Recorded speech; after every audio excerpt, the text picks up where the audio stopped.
이 말씀을 하신 후 8일쯤 되어 예수께서 베드로와 요한과 야고보를 데리고 기도하시러 산에 올라가사 기도하실 때 용모가 변화되고 그 옷이 휘어져 광채가 나더라. 문득 두 사람이 예수와 함께 말하니 이는 모세와 엘리야라. 영광 중에 나타나서 장차 예수께서 예루살렘에서 별세하실 것을 말할세.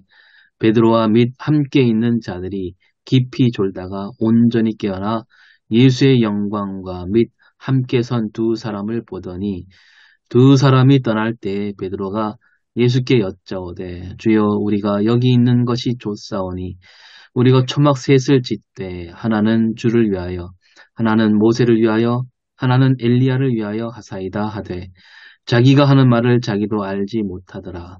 이 말할 즈음에 구름이 와서 그들을 덮는지라. 구름 속으로 들어갈 때에 그들이 무서워하더니 구름 속에서 소리가 나서 이르되 이는 나의 아들 곧 택함을 받은 자니 너희는 그의 말을 들으라 하고 소리가 그침에 오직 예수만 보이더라. 제자들이 잠잠하여 그 본 것을 무엇이든지 그때는 아무에게도 이르지 아니하니라. 아멘. 오늘 제목은 예수님의 산상변모입니다.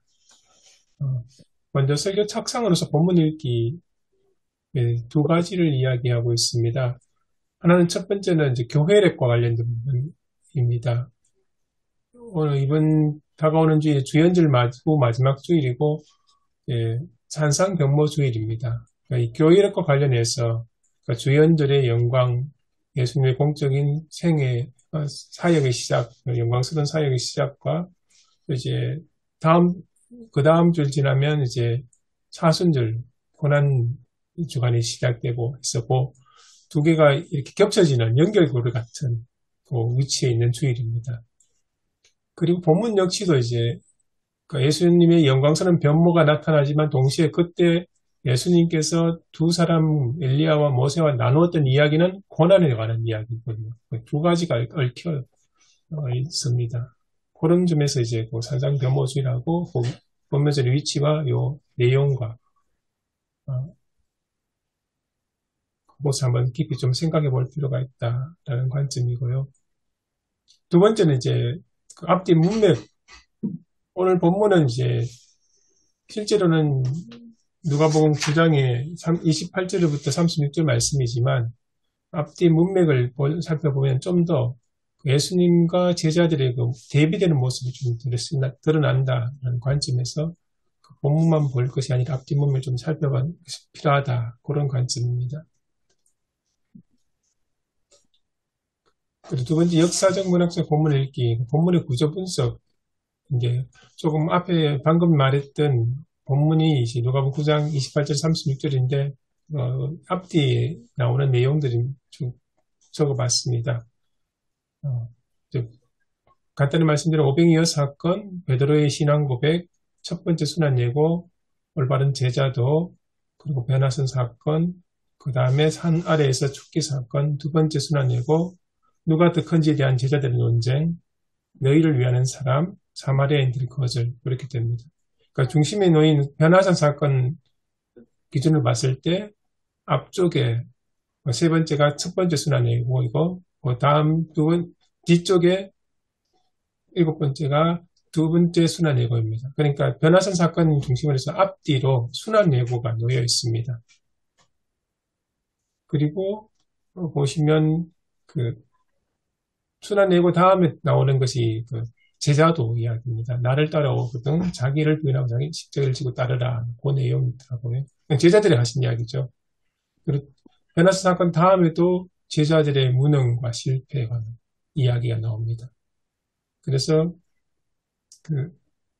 이 변화산 사건을 중심으로 해서 볼 때 예수님은 순환을 예고하시고 하나님의 아들로서 정체성을 온전히 드러내신 그 모습이 보이시는데 거기에 반해서 제자들은 예수님의 메시아적 신분이나 구속사역에 대한 전혀 이해를 못하고 순환에 대해서 거의 무지한 상태로 지금 오히려 그 변화산 사건에서 나타냈던 그 황홀감, 종교적인 황홀감 그런 것에 도취해 있는 그곳에 안착하고자 하는 그런 모습들이 보입니다. 좀 더 자세히 본문의 구조를 보면 총 6단계로 나눌 수 있는데요. 제자들과 함께 산에 오르심, 용모가 변하고 옷이 광채가 남, 모세와 엘리야가 나타나고 제자들이 졸다가 깨어서 횡설수설하고 그리고 구름 속에서 예수의 정체가 선포되고 목격한 환경에 대해서 제자들이 침묵한다. 그 내용이 전개되고 있습니다. 이 변화산 사건을 통해서 예루살렘에서 예수님이 운명하실 것에 대해서 구체적인 이야기들이 언급되기 시작을 합니다. 그리고 이제 이 본문에서 절정이다라는 것이 이제 구름 속에서 예수님의 정체에 대한 하늘의 소리인데요. 공관복음에서 하늘로부터 예수님에 대해서 말한 그 부분이 세 곳이 나옵니다. 첫 번째는 세례식이고요. 두 번째가 오늘 변화산이고 세 번째가 십자가 처형 장면에서 나옵니다. 첫 번째는 세례식인데 메시아로서의 공적인 출발에 관한 이야기, 하나님 나라 운동의 계시에 관한 것이고요.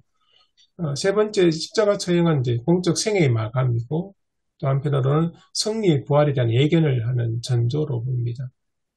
거기 반해서 오늘 가운데 있는 변화산 사건, 여기는 예수님의 공적 생애의 극적인 전환점을 보이는 장면입니다. 그리스도의 사명을 완수하기 위해서 십자가의 고난의 길을 걷기 시작하는 여기에 이런 전환점이 보이는 장면이 나타나는 것이 바로 변화산 사건입니다.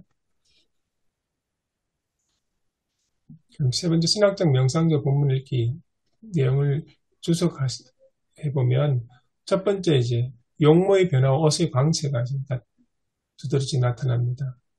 이것은 신적 정체성을 극적으로 고조시켜서 표현하는 유대적인 최상급 표현이라고 할 수 있습니다. 특히 이제 광채가 난다 했을 때 성경에 광채가 나는 이런 장면들이 몇 군데 나옵니다. 하나는 이제 누가복음에도 나오는데 누가복음 빈 무덤 속에서 두 천상적인 인물, 천사라고 알려져 있는데요. 그 인물이 이제 빛난다는 광채가 난다는 언급이 되어 있고요.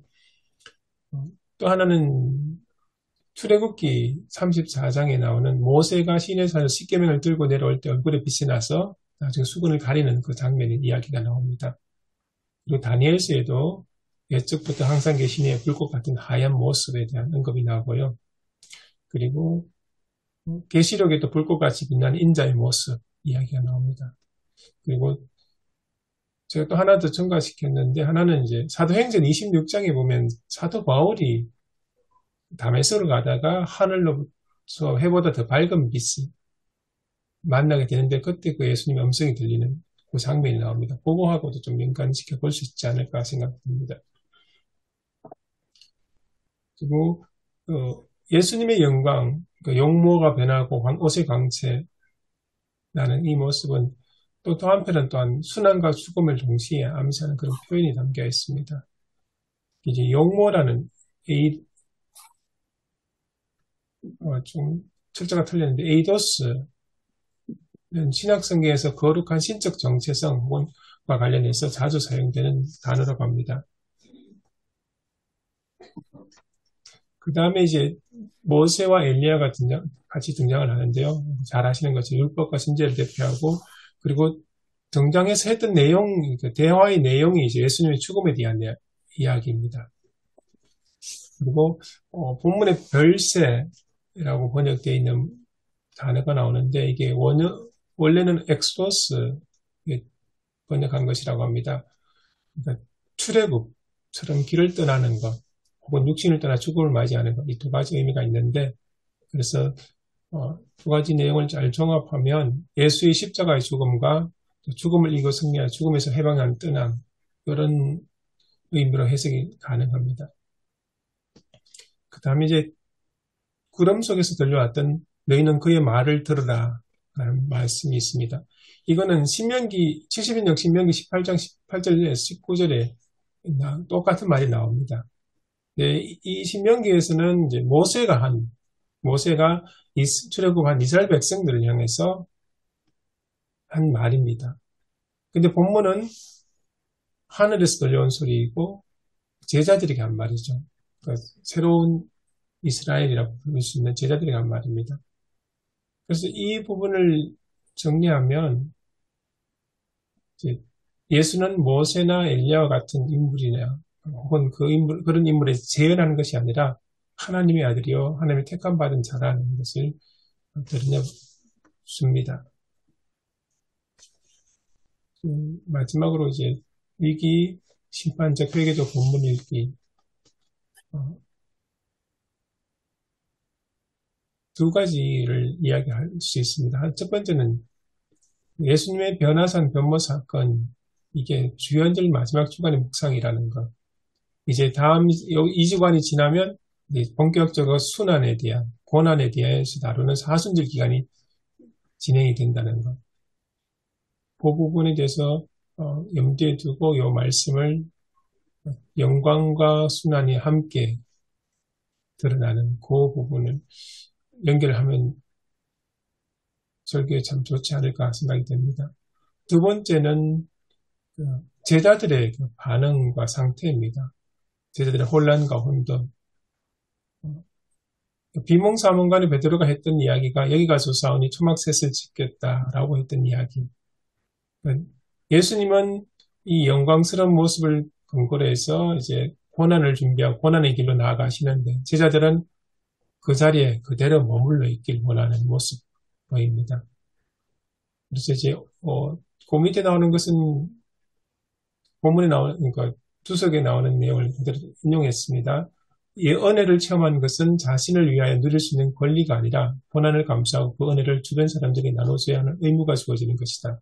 내가 은혜 받았다는 것은 나를 위한 것인 뿐만 아니라 더 나아가서 나의 이웃, 나의 주변 사람들을 위한 것이다. 라는 그런 관점. 영광은 고난의 과정을 통해서 통과한 후에 완성된다고 우리가 늘 십자가와 부활의 영광에 관한 이야기를 나눌 때 나오는 부분에 나오는 이야기라고 볼 수 있습니다. 오늘 설교는 이제 순천동맹교회에 심화하시려는 박정호 목사님이 하셨는데요. 전체 세 단락으로 해서 첫 번째는 공생의 전환점, 두 번째는 본문의 서울어, 그리고 세 번째 예수의 그리스도의 길 이렇게 나눠서 설교를 진행하시고요. 공생의 전환점에는 이제 산상변모주의와 주연절 마지막 주의 의미, 그리고 변화산 사건에서 예수님의 공생의 극적으로 전환되었던 이 전체적인 기호를 설명하시고요. 두 번째 본문 속에서는 예수님이 변모하셨던 모습에 대해서 그리고 십자가의 순환의 의미에 대해서 이야기를 하시고 그리고 세 번째 마지막으로는 예수 그리스도의 길 또 좀 더 이렇게 결론적으로 나가면 예수를 그리스도를 따르는 교회의 길 이런 관점에서 설교를 정리했습니다. 전반적으로 그 주석의 내용을 잘 정리하셔가지고 설교문을 작성해 주셨습니다. 제가 한 세 가지 정도 질문을, 그러니까 토론을 위해서 좀 참고했으면 괜찮은 질문을 준비했습니다. 하나는 예수님의 변모 사건은 자신을 위한 것인지 아니면 제자들을 위한 것인지. 다르게 보면 만약 제자들을 위한 것이라면 그럼 순환을 예고하신 예수님 왜 변모 모습을 제자들이 보여주셨을까? 그 부분하고요. 두 번째, 변화산 사건이 공생의 극적인 전환점이라고 하는데 예수님의 사역에서 구체적으로 어떤 점에서 그렇게 드러나는지 어떤 점과 연결시킬 수 있는지 그 부분하고요. 그리고 세 번째는 제가 다른 주석에 보니까 예수님의 변화산 사건이 출애굽기 24장 12절 18절 모세의 그 사건, 시내산 사건하고 흡사한 점, 그러니까 뭐 구름이나 하늘에 음성이 들리고 하는 이런 모습, 광채가 나는 이런 모습들이 많이 유사한 대비가 되는데 그런 그 대비해서 설명을 할 수 있을지 한번 생각해 보는 게 좋을 것 같아서 질문을 작성했습니다. 예, 제가 준비한 것은 이상입니다.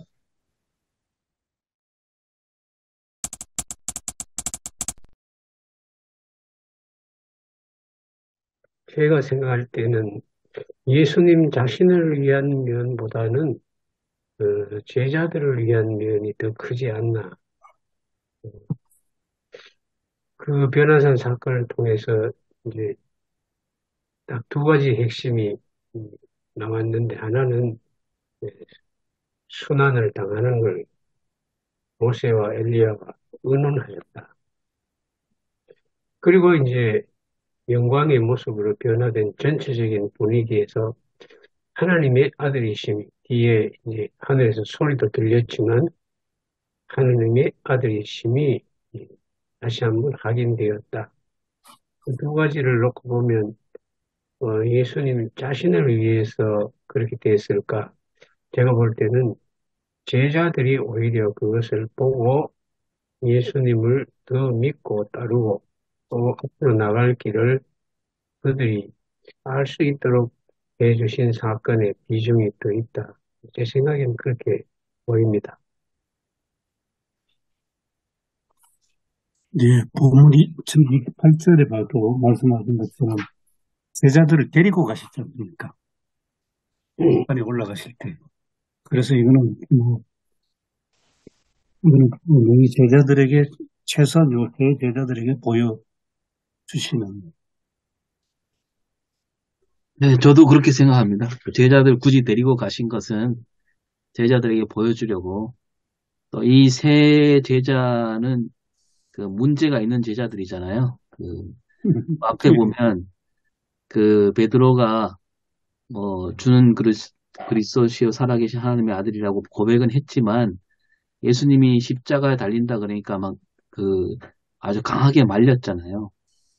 예. 그러니까 그 베드로는 그런 예수님 고난을 전혀 이해하지 못하는 사람이었기 때문에 데리고 올라가셨고 야고보와 요한도 사실은 그 예수님을 따르는 목적이 어, 다윗 왕국과 같은 그런 나라를 이루게 되면 자기들도 그런 영광을 하나씩 차지하려고 하는 그런 마음이 있기 때문에 이 베드로와 야고보와 요한을 굳이 데리고 올라가시지 않았는가.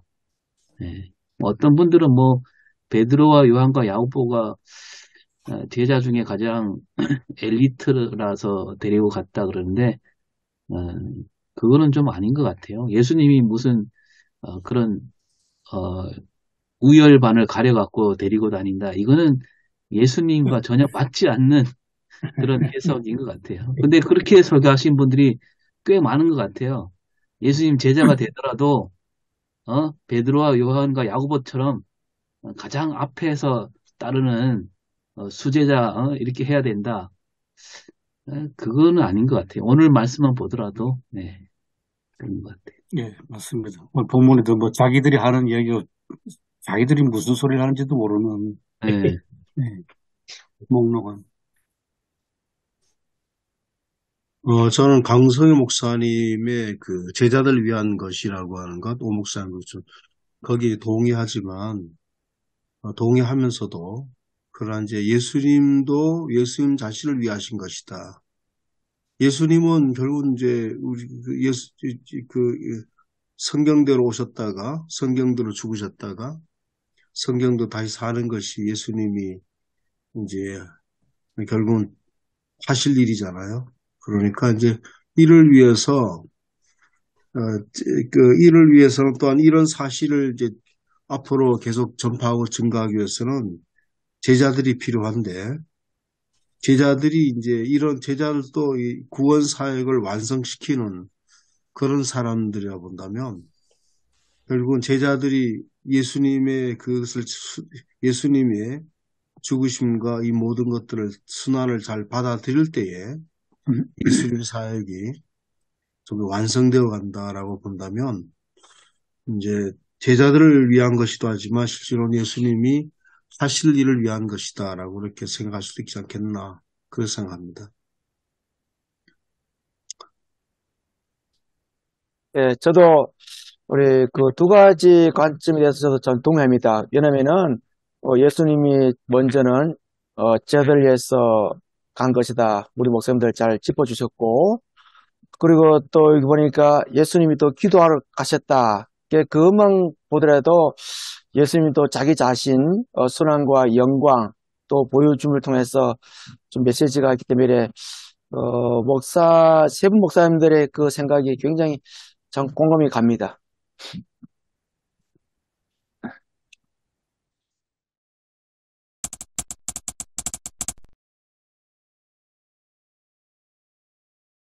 근데 여기서 뭡니까, 제자들이, 모세와 엘리야를 봤다 그랬잖아요. 어떻게 모세와 엘리야를 알아봤을까요? 그죠? 네, 모세, 엘리야를 본 적이 없을 거 아닙니까? 그게 참 신기해요. 네. 거기에 대해서 설명한 게 있더라고요. 어, 아, 그래요? 예. 어떻게 모세와 엘리야, 뭐, 그때 사진이 있는 것도 아니고, 예. 아마 그들에게, 성령께서 모세와 엘리야 알아볼 수 있는 그런 능력을 주셨다. 그렇게 이제 해석하기도 하고, 모세와 엘리야 그러면 구약의 한 사람은 모세는 율법의 대표자고 엘리야는 선지자들의 대표니까 구약 성경을 익히 오랫동안 그들이 읽어왔기 때문에 에, 그 구약 성경의 대표자로 두 사람이 등장하지 않았나. 제자들이 그런 면에서 이해할 수도 있었지 않나. 그렇게 해석하는 게 있더라고요. 그리고 오늘 본문에는 안 나오는데 다른 공간복음을 보면 이 장면 뒤에 제자들이 예수님께 묻는 장면이 나옵니다. 왜 사람들은 엘리야가 먼저 와야 된다고 말하는지. 그래서 예수님이 대답하시는 장면이 있거든요. 그래서 그런 모습을 볼 때 아마 예수님한테 물어봤을 수도 있지 않을까.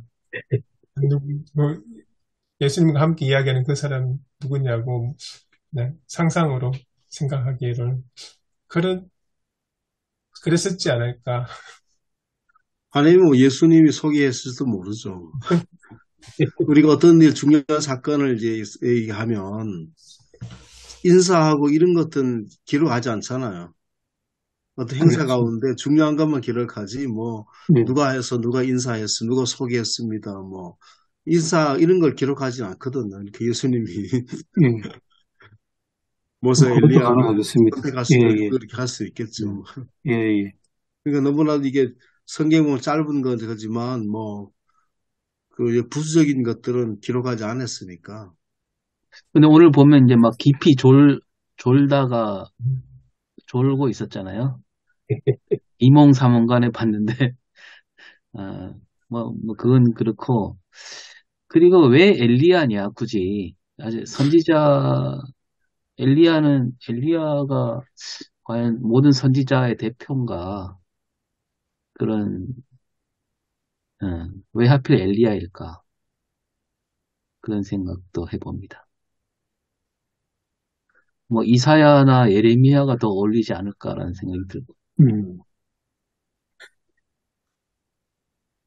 맞습니다. 예수님이 공생이 시작할 때 이사야 본문 네, 읽으셨는데, 그렇죠. 그것도 그거 참 중요한 질문 같습니다. 왜 하필 엘리야냐? 그죠. 그리고 엘리야, 이제 엘리야는 열왕기에만 나오는 선지자잖아요. 역대기에는 아예 나오지도 않고. 그래서, 엘리야가 갖는 그 위치가 어느 정도인가, 우리가, 그 시대를 잘 몰라서 그런지 몰라도, 이스라엘 역사를, 엘리야는 조금 뭐랄까, 말하자면, 정사보다는 야사 쪽에 더 가깝잖아요. 아마 이사야나 예레미야 같은 경우는 문서 예언자이기 때문에 문서가 남아 있어서 그걸 좀 더 잘하는 것 같기도 하고요.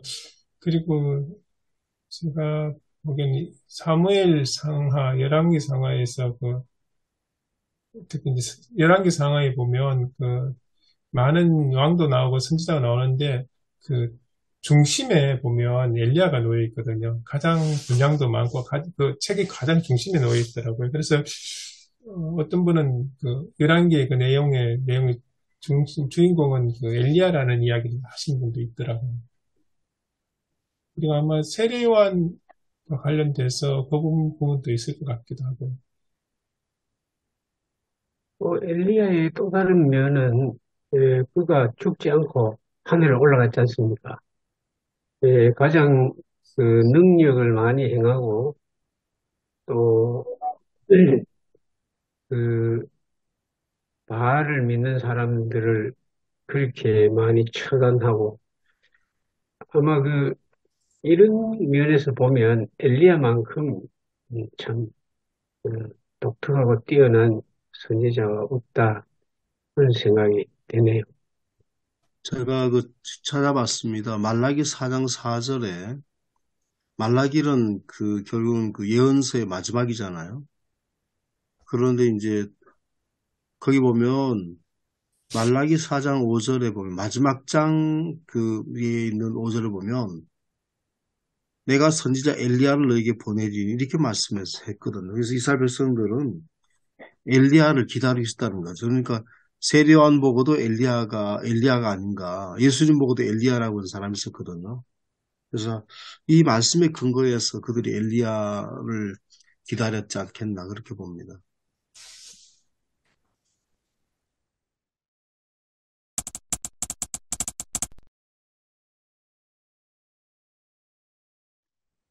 예수님 생애를 저는 세 부분으로 나누어 봅니다. 하나는 성장기고, 하나는 이제 공생의 3년 활동기고, 그 다음에 오늘 여기 전환점 했는 것은 활동이 끝나고 십자가의 길, 죽음의 길로 간다는 점에서 전환점이다.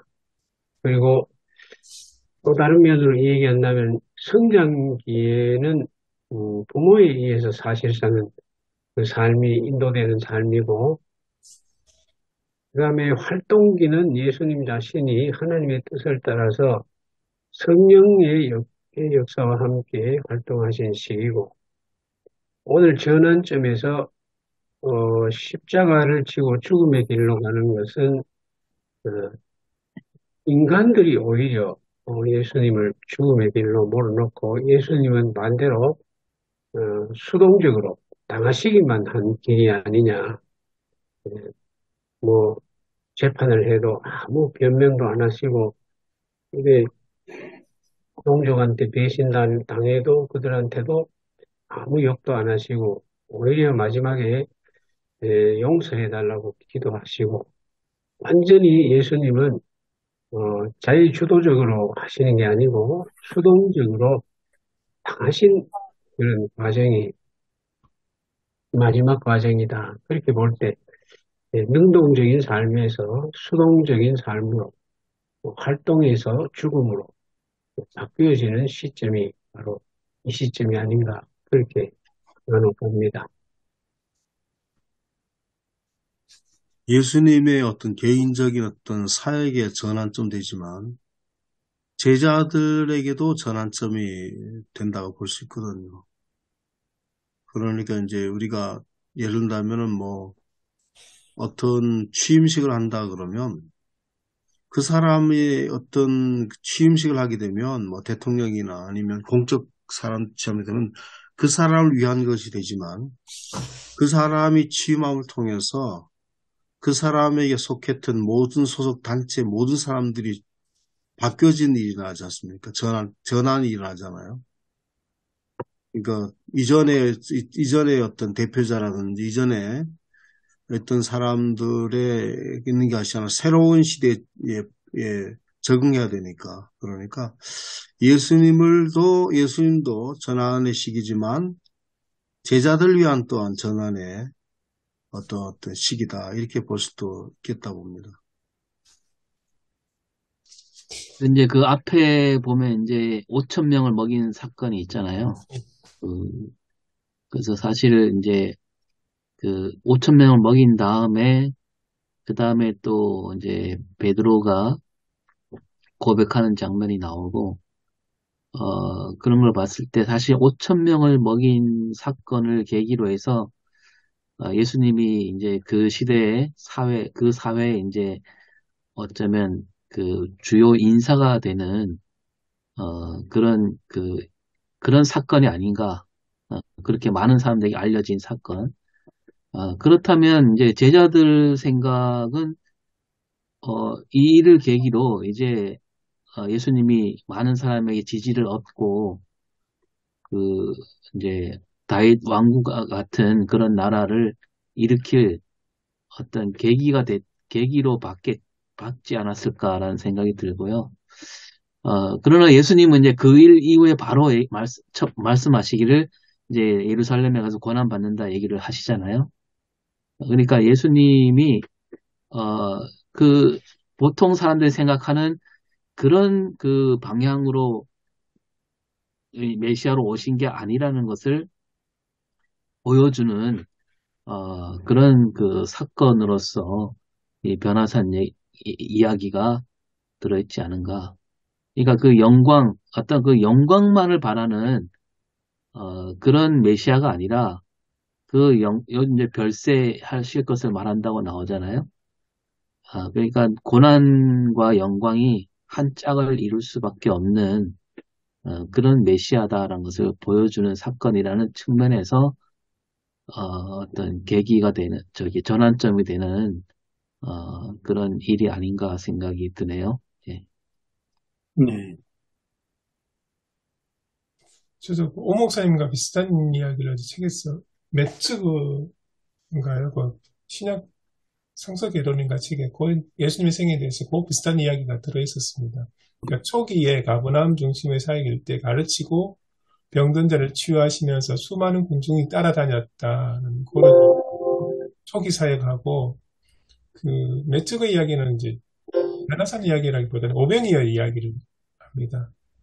공간복음에는 오병이어의 뒷부분에 그런 이야기가 없는데 그 요한복음에 보면 그 사람들이 오병이어 사건을 경험하고 난 뒤에 다시 예수님을 찾아오는데 그때 예수님이 하신 말씀이 너희들은 그 떡을 먹고 배불렀기 때문에 오는 거라고 그렇게 이야기하시면서 나는 생명의 떡이고 뭐 하늘로부터 온 떡이다 그 이야기를 하시거든요. 그러니까 제자들이 이제 제자들뿐만 아니라 사람들도 이해하기 힘들어하면서 그때 많은 사람들이 떠났다는 그 기록이 요한복음에 있습니다. 그래서 그 오병이어 사건 그 전후를 해서 사람들의 그 예수님에 대한 반응이 좀 많이 달라졌다. 그 이야기를 하더라고요. 근데 오늘 보니까 그 전체적인 문맥으로 보면 그 오늘 사건 앞에 보면 이제 오병이어 사건이 나오지 않습니까? 오병이어 사건이 나오고 베드로의 신앙 고백이 나오고 그 다음에 좀 이어서 이제 그 제자도 이야기도 나오고 그 다음에 변화산 사건 이렇게 연결이 쭉 되는 거 보니까 아마 오병이어 사건하고 변화산 요 사이에 그 예수님의 사역의 그 방향이 이제까지는 하나님 나라를 가르치고 기적을 행하시며 보여주셨더라면 이제는 그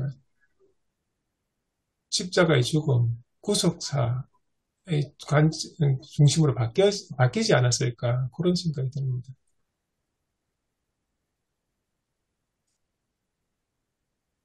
그 말씀은 오늘 본문이 교회력에 사순절로 넘어가면서 이제 종교한 변화가 산상변모 그렇게 연결되는 거 아닌가 싶습니다. 아마 제가 보기엔 이때부터 예수님이 본격적으로 자신의 죽음에 대해서 준비를 하시고 거기에 초점을 맞추셨던 것 같습니다. 그리고 이제 제자들 제자를 불러서 계속 교육 훈련시키시고 하셨던 그러니까 사역의 중점이 조금 바뀌는 그런 하나의 계기가 변화산 이 사건이 아니었을까 그런 생각이 듭니다. 만약 이제 그렇게 우리가 받아들이면 오늘 추석을 보면 주된 흐름이 엘리야는 별로 언급 안 되고 모세가 부각되면서 이 출애굽 사건하고 이제 고난의 길로 들어서는 예수님. 그러니까 출애굽 이후에 광야의 길로 들어서는 이 히브리 노예들하고 예수님의 이 고난의 길을 가는 거하고 뭔가 이제 연결시키는 맥락인가 하는 그런 생각이 들었는데 맞는지 모르겠습니다. 네, 아까 발제에도 별세를 엑소더스라고 네. 얘기했죠. 언어가 그런 면에서. 엑소도 보면 떠남에 대해서 이야기하셨다. 그렇게 원어로 생각하면 떠남, 그게 이제 예수님의 죽음일 수도 있고 아니면 예수님이 이제 좀 다르게 해석하면 예수님이 우리와 함께 계시다가 이제 죽음과 부활을 통해서 하나님 나라 가시는 그 일련의 과정까지 염두에 둘 수도 있고 아마 예수님께서 이제 그 베드로의 첫 번째 신앙 고백을 계기로 해서 이제 본격적으로 순환 예고를 하시고 그러면서 쭉 이제 본격적으로 순환 준비를 하신 것 같습니다. 그 가운데 이제 상징적인 사건으로 이제 변화산 사건이 놓여 있는 것 같고요. 마치 세례식, 지금 전에 저희들이 했던 거 세례식이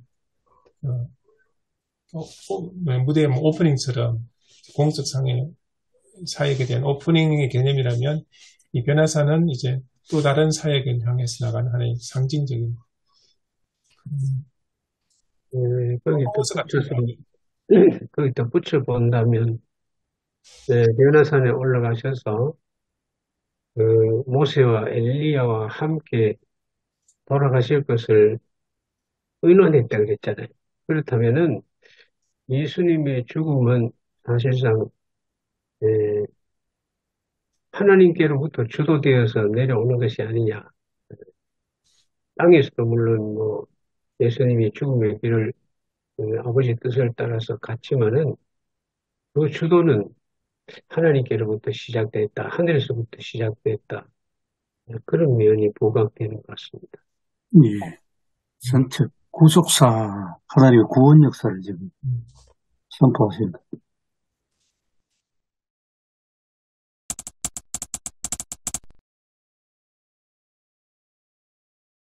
그 구속사에 말씀하신 것 지금 한편으로 생각하면서 또 한편은 이제 여기 이제 중요한 다른 등장인물이 제자들의 반응과 제자들의 태도 그걸 좀 더 이렇게 깊이 생각해 볼 필요가 있지 않을까 싶습니다. 실제로 우리 주석에 뒤에 그 설교 제언에 대한 중요한 주제 중에 하나가 제자들의 그 반응에 대해 가지고 예수님과 대비시키면서 이제 이야기를 이끌어 가지 않습니까?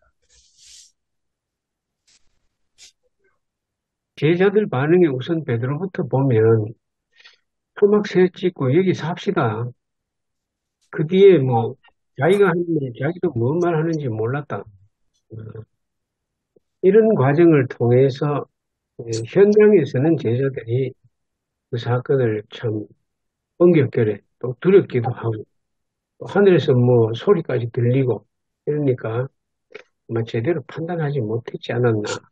그렇지만은 예수님께서 뭐 제자들의 말을 당장 거부하시고 또 내려오셔서 여전히 사역하시고 이걸로 보면 제자들은 변화산 사건을 통해서 예수님의 신적인 면도 보았지만은 여전히 이 땅에서 자기들이 해야 될 일은 해야 되는 것으로 배워가는 과정이 있다고 봅니다.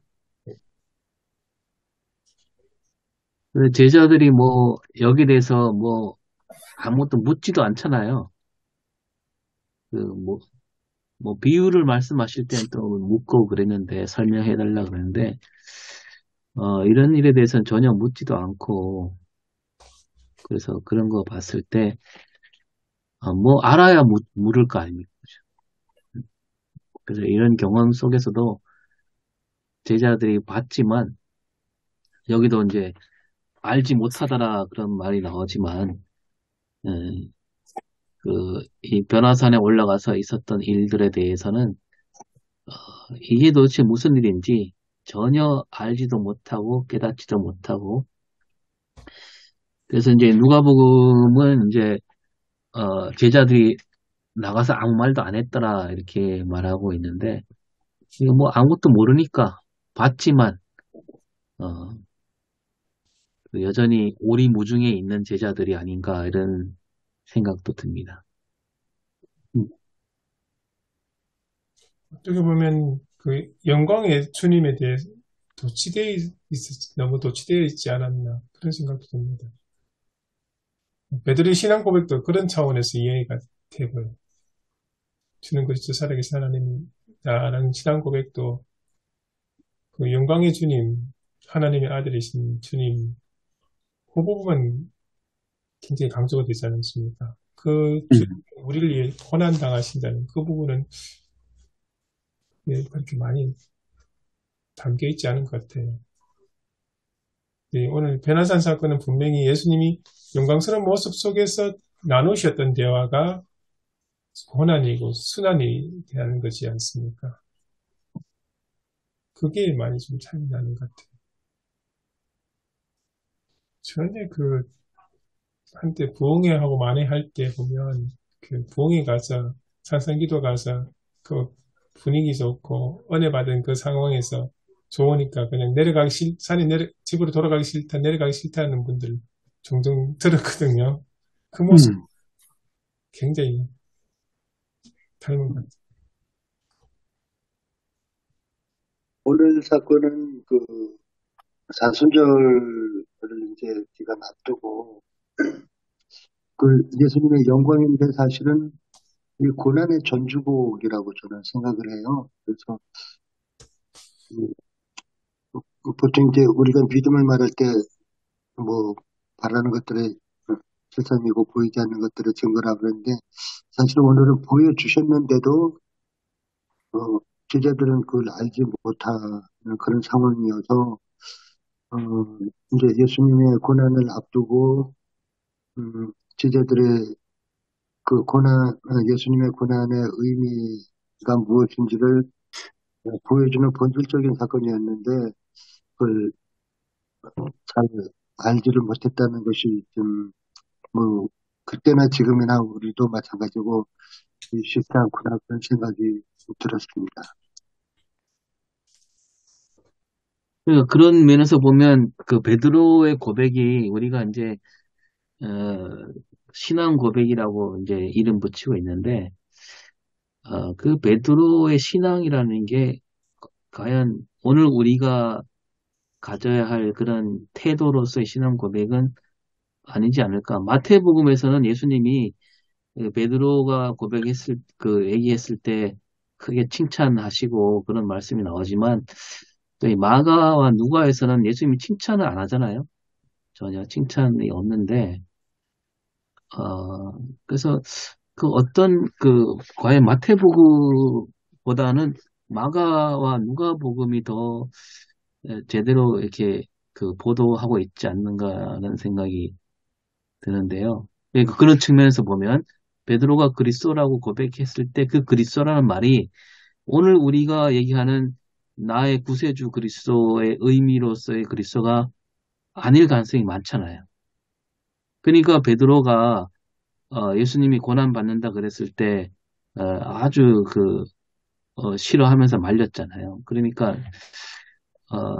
그래서 그런 그 부분에 대해서 또 우리가 좀 이렇게 연관지어서 생각해 볼 필요가 있지 않을까 어, 그런 생각이 듭니다. 누가복음, 그러니까 건강보험 중에 하나에는 보는 이제 제자들이 예수님께서 죽으실 때까지, 부활하실 때까지 예수님의 뜻을 전혀 끝까지 몰랐다는 이야기를 하지 않습니까? 아마 그런 맥락에서 마찬가지인 것 같아요. 제자들은 예수님의 사역의 진정한 의미를 제대로 파악을 못하고 나중에 성령 강림 이후 그때 갔어야 사역을 파악했던 게 아닐까 그렇게 생각이 됩니다. 그런 면에서 이제 제가 관심이 되는 부분 35절에 보면 하늘의 구름의 속에서 소리가 나서 했던 말이 너희는 그의 말을 들으라 라고 하거든요. 제자들이 모르니까 또 파악도 못하고 있으니까 하늘로부터 음성이 너희는 예수님의 말을 들으라 가르치는 순종하라 그런 의미가 아닐까 싶습니다. 아직 모르고 깨닫지 못하고 있으니까 네. 놀라운 장면을 보고 있지만 그 장면의 의미가 뭔지조차도 모르니까 그의 말을 들으라 그렇게 이야기하시지 않았을까. 33절하고 이어서 보면 알지도 못하는 말 떠들지 말고 듣기나 해라. 그렇게 연결이 될 것 같아요. 또 예수님의 이름이 임마누엘인데 늘 우리와 함께 계시는 하나님이시는데 우리들은 뭐 예수님을 위해서 초막을 짓고 뭘 짓고 이렇게 해서 그렇게 해야 예수님이 모셔지고 예수님이 같이 있을 거라고 생각하는 것이 조금 넌센스 아닌가 그런 생각도 들었고요.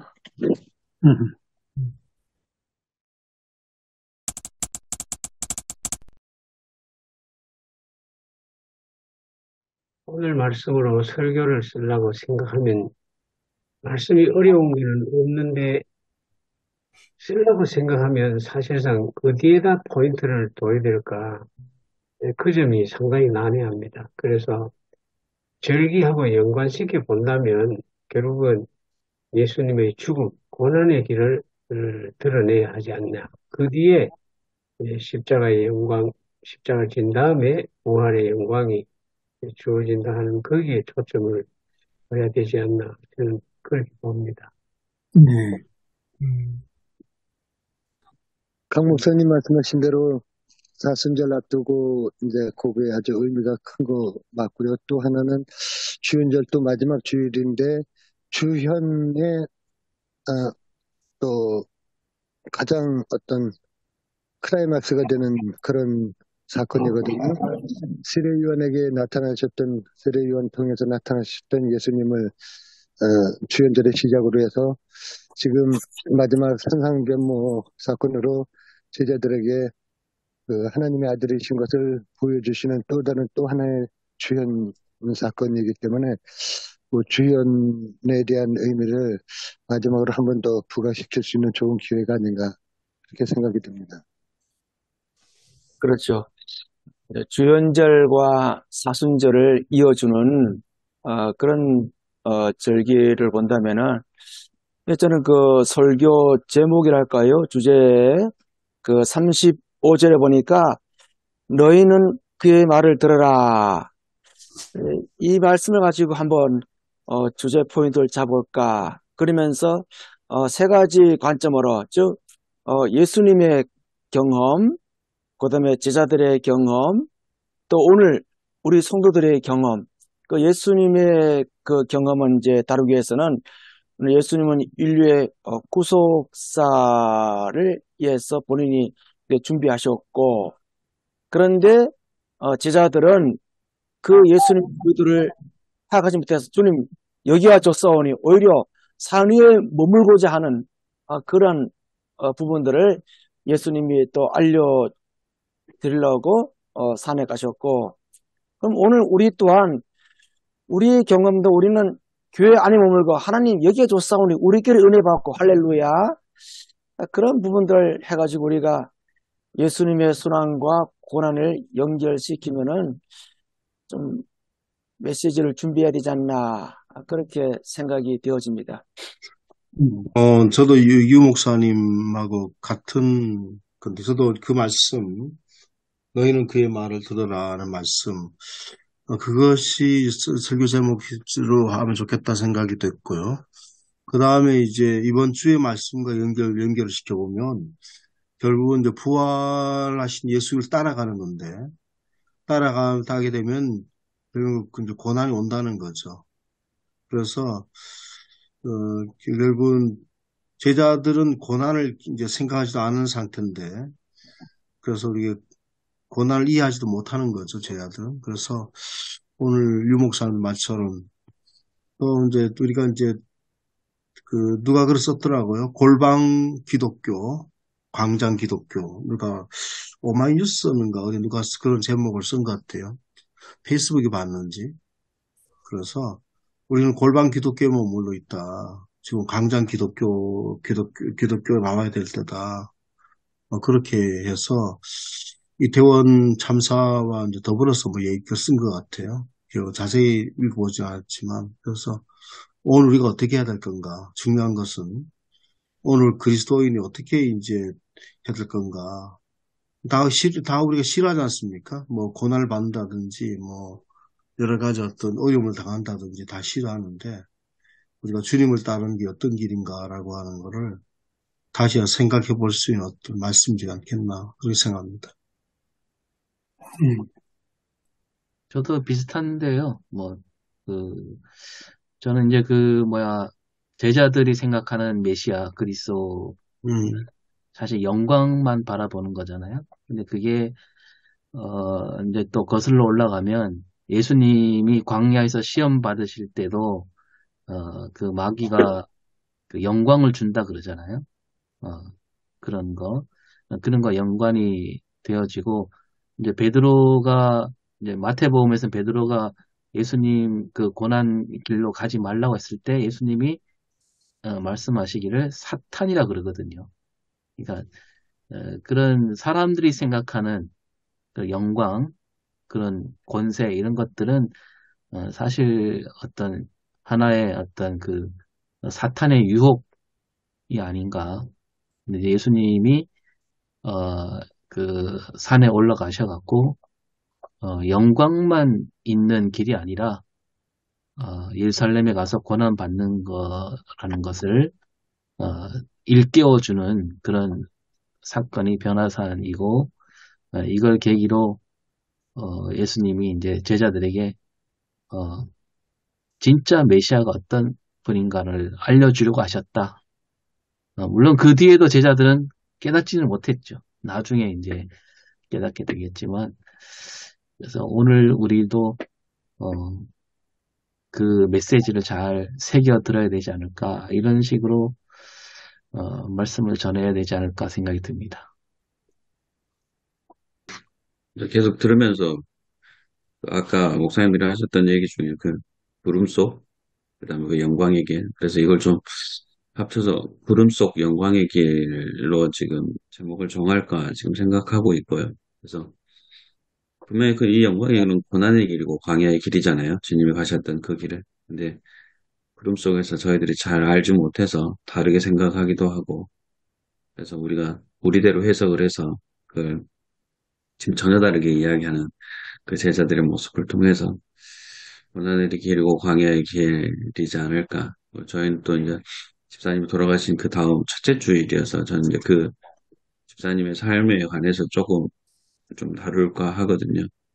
요즘 코로나19 때문에 영상 예배가 너무 보편화돼 있고 조금만 이제 일이 생기면 교회 오지 않는 그런 모습. 근데 자, 음, 스스로는 교회 올 수 없는 몸인데 누구의 손을 빌려서라도 꼭 교회를 오시는 그분의 발걸음을 다시 한번 생각해야 되지 않을까라고 생각하고. 근데 우리는 이제 교회 장애인이 올 수 있는 그 비탈로가 없어요. 경사로가 없어요.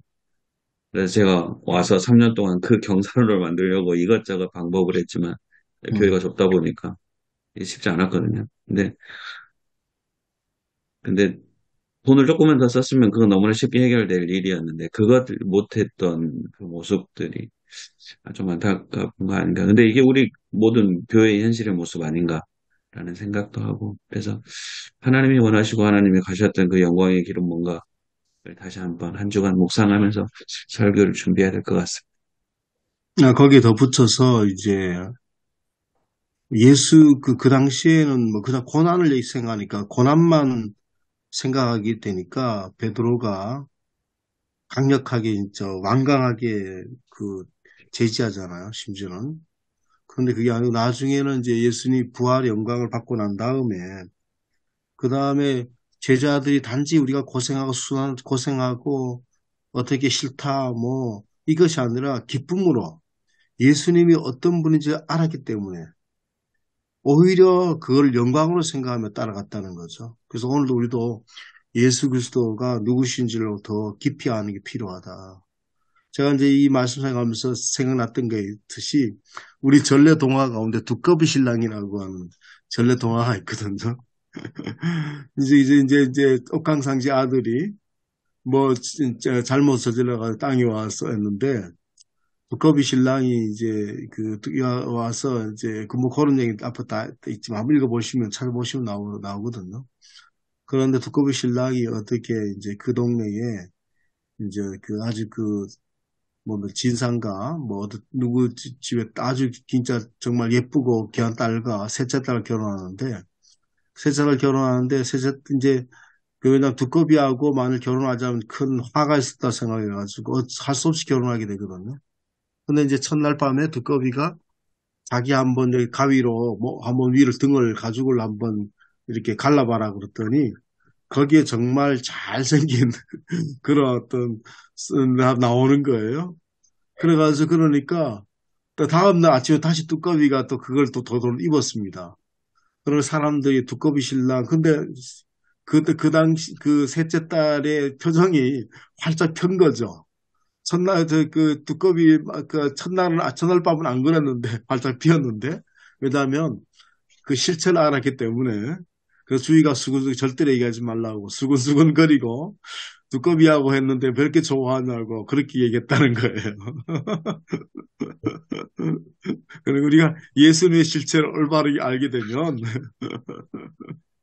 정말 오히려 기뻐한다. 고난과 순환이 우리가 기피하는 것이 아니라 오히려 그것들을 한다. 뭐 그런 두꺼비 신랑 얘기가 생각납니다. 네, 설교를 그렇네. 한번 이동했었어요. 한번. 예, 예.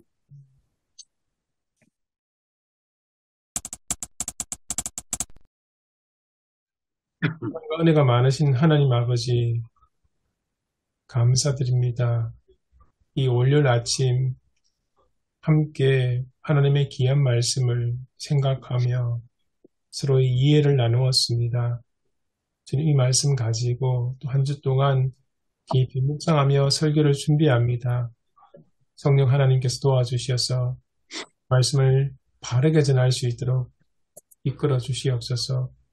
또 목회하시는 우리 목사님들, 목회 사역 가운데 함께 하셔서 지혜롭게 주의 뜻이 무엇인지 분별하며 해나갈 수 있게 하시고 숨기는 교회가 날마다 하나님의 은혜와 사랑이 넘치는 복된 교회가 되게 해주옵소서.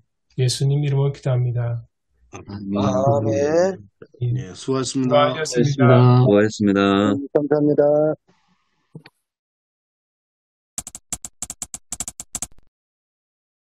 예, 저는 제목을 몸도 살리시는 하나님이라고 해서 정해서 했는데, 그러니까 고린도 교회 안에 부활이 없다는 사람들이 도대체 누구냐? 그 사람들은 저는 이제 두 가지로 봤는데, 하나는 영지주의자들이나 영지주의에 영향받은 사람들, 그 사람들이 이제 부활이 없다라고 생각하는, 예수님도 몸으로 오지 않았다고 믿는 사람들이잖아요. 그래서 거기에 대해서 바울이 이제 얘기하는 그런 말씀으로 보고, 그다음에 또 한 부류는 그냥 이거는 제가 그냥 상상해서 한 건데, 어, 그 예수님이 빨리 오기를 바라는 사람들 가운데 그런 사람들 있지 않았을까? 자기 몸이 뭐 죽고 다시 부활한다. 그러니까 부활은 좋지만 부활하려면 죽어야 되잖아요. 그러니까 그 부활하기 전에 내가 죽기 전에 예수님이 오시기를 바라는 사람들, 그 사람들은 오히려 예, 부활을 바라지 않지 않을까. 뭐, 지나치게 겁이 많은 사람들 있잖아요. 저도 그렇거든요. 저도 겁이 많아서, 뭐 이렇게, 만약에 아무리 부활한다 해도, 막, 그, 고통받고 죽은 다음에 부활한다 그러면 겁이 나잖아요.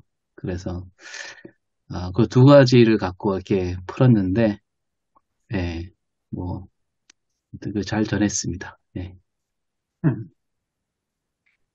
저는 제목은 뭐, 우리 예배 강단 제목이었습니다. 여기다가 이제 우리 부활의 첫 열매, 그렇게 정했고, 재난에 관한 그 얘기를 조금, 튀르키예 시리아 재난에 관한 얘기를 좀 하면서 이제 들어갔었습니다. 그리고, 그 다음에 이제, 나머지는 뭐, 우리 말씀, 우리가 또 이렇게 늘, 준 프로페자에서 얘기했던 내용들 그냥 풀어서 얘기하고, 그 다음에 오늘날 우리가 이제 혼란과 혼돈의 시대에 살고 있다. 우리가 위기 속에 살고 있다. 재난이 또 언제 올지 모른다. 그래서 우리가 이 부활신앙을 새롭게 해야 될 때다. 기본을 대로 찾자. 기본이 부활신앙이다. 그렇게 이제 했었고요. 그 다음에 우리가 세 가지를 적용 부분 말씀했습니다. 그래서 예수 그리스도를 따라가는 것은 결코 망하지 않는 길이다. 그러니까 다른 건 몰라도 예수 그리스도를 끝까지 따라가자라고 알았던 말씀과, 그 다음에 부활, 오늘 시대의 부활을 우리가 살아가자라고 하는 세 가지를 적용 부분에서 말씀했고, 그 다음에 이제 우리가 이제 그리고 내일을 좀 생각하자. 특히 튀르키예와 시리아가 왜 저렇게 이렇게 지진 피해가 극심했을까라고 하는 거는 내진 설계가 제대로 반영되지 않았다. 실제로 부정부패가 심각한 거죠. 대부분. 그리고 이제 당장 지금 또 내진 설계와 시공을 하면 엄청난 비용이 들어가기 때문에 내일을 생각하지 않고 당장 집을 짓는 거죠. 그래서 2018년도, 2019년 뭐 신축 아파트도 무너졌다고 하는 걸 보도에서 됐거든. 그래서 우리도 부활신앙을 생각하지 않으면 이렇게 무너진다. 그래서 망한다는 앞에 사전적인 의미 앞에서 예배 강단에서 했던 거, 그걸 좀 강조하면서 이제 얘기를 했었습니다. 네. 저는 설교 제목을 부활신앙과 삶에 대해서 말씀을 드리면서 원고는 없었지만서도 오픈 멘팅으로 이번에 목사님 언급했던 것처럼 재난, 트리키에 시리아 지진 사건을 이제 언급하면서 안타까움을 표현하면서 우리 역시 어떤 재난 상황 속에 우리 노출되어 있다. 그러면서 내가 지금 살아있음에 감사하면서 살아있는 자에 대한 삶의 무게를 우린 가벼이 여기지 말자. 그러면서 이제 자연스럽게 부활신앙과 연결시키면서 이 부활신앙은 예수 그리스도에 대한 확고한 신앙, 확고한 신앙 위에서, 그렇다면 우리가 이 땅에서 이제 좀 십자가를 지는 부담을 가져야 된다. 십자가. 우리 예배 강단에서 언급했던 것처럼 한국 교회가 너무 내세 위주의 신앙을 좀 갖고 있다면은 이제 우리 기독교인의 삶, 정말로 십자가 부담을 가지는 그런 신앙을 가지고 우리가 좀 살아가야 되지 않나. 그러면서 이 각종 어떤 두려움에서 소망을 가지면서 또한 나를 구복하는 그런 부활신앙으로 살아가서 우리가 책임적인 삶을 살아가지 않나. 그렇게 조금 지금까지 부활 설교와 좀 다른 각도로 이렇게 설교를 했습니다. 원래 전 다시 살아나신 그리스도라는 제목으로 설교했거든요. 그러면서 첫 시작을 어제 뭐 하셨습니까? 오늘 뭐 하실 겁니까? 내일 뭐 하실 계획입니까? 그리고 질문하고 시작했거든요. 그래서 이번 한 주간 튀르키예, 튀르키예 시리아 지진, 저희들이 이제 성경헌금을 좀 구호기금 보내기로 했거든요. 그래서 성도님들도 같이 동참했으면 좋겠습니다. 라고 하면서 죽음에 관해서 이번 한 주간 집사님이 계속 힘드셨거든요. 근데 다행히 수술도 잘 됐고 중환자실에서 일반 병실로 갔고 저희도 이제 회복할 거라고 생각을 했었는데 갑자기 위도가 오셔서 토요일 날 제가 갔는데 심폐소생술이나 다 하시다가 회복을 하셨어요. 회복을 하셔서 토요일 날 감사하게 저녁에 제가 회복을 하고 어, 정신이 드셔서 목사님 내일 주일인데 빨리 가세요. 설교 준비하셔야죠. 그래서 웃으면서 집사님 내일 올게요 하고 왔거든요. 근데 예배 예배 시간까지는 다 괜찮으셨는데 그 이후에 갑자기 안 좋아지셔가지고 어제 저녁에 돌아가시긴 했지만 그러면서 죽음에 관한 제 선임 목사님이 어, 수술하시다 돌아가셨잖아요. 그러니까 저희들은 성도님들이 수술하시면 다들 긴장들을 하세요. 그래서 부활신앙 뭐 이것저것 얘기하면 그 본문에 나와 있는 것도 이야기하면서 제 가운데 있으면 안 된다. 그리고 우리는 잠자는 자가 돼서도 안 된다. 이야기하면서 과연 부활하신 주님 우리에게 하시고자 하는 일이 무엇이었을까? 부활하신 주님이 디베라 바닷가에서 저희들에게 말 그대로 상을 차려주셨잖아요. 그래서 밥 먹고 다시 하자라고 말씀하셨던 것처럼 그건 우리에게 사랑을 표현해 줬다고. 제가 면접 설교 때 했던 설교거든요. 그래서 그거랑 연결해서 부활하신 주님이 저희들에게 사랑을 베풀어 주시고 보여주셨습니다. 우리는 정말 음, 어제 했던 일 때문에 오늘 후회하지 않고 내일 일어나지도 않는 일 때문에 오늘 걱정하며 살아가는 게 아니고 어제도 사랑하고 오늘도 사랑하고 내일도 그 주님이 보여주셨던 그 사랑을 베풀면서 살아가야 합니다. 그래서 교회 따 하지 않아도 괜찮고 그래서 디리키에나 그분들에게 작은 사랑을 좀 보냈으면 좋겠다라고 얘기했고 그랬더니 디리키 구원금이 좀 나왔더라고요. 그래서 그걸 좀 흘려보내려고 하고 있고 그래서 원하신 주님이 저희들에게 보여줬던 그 사랑을 우리도 좀 베풀면서 살아갑시다라고 어제 설교했습니다. 네.